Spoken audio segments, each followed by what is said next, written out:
केवळ पावसाळ्यात मिळणारी ही भाजी एकदा तरी खावीच खावी अशी. याचे 1 किंवा 2च दांडे भाजीसाठी पुरेसे होतात. ही माठ नव्हे तर माठ भाजी. अशी मोठी मोठी पानं आणि वर येणारे तुरे हे याचं वैशिष्ट्य.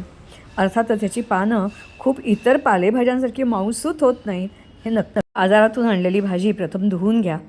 त्याचे हे दांडे आहेत हे पण सोलून घ्या. त्याची सालं अशी काढली की आतला गर हा शिजायला चांगला होतो. ही अशी चिरलेली भाजी.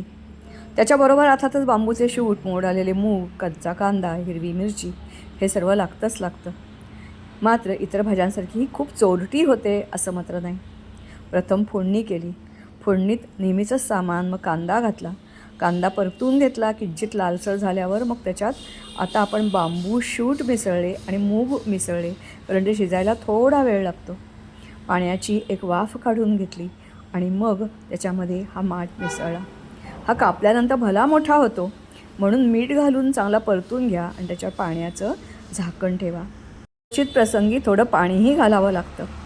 शिजून झाली की मग त्याच्यात तांदूळाचं पीठ किंवा चण्याचं पीठ जे आवडत असेल ते मिसळा आणि ही भाजी तयार झाली. हवं तर ह्याच्यावर लसणीची फोडणी. पावसातील आजारांना दूर ठेवा.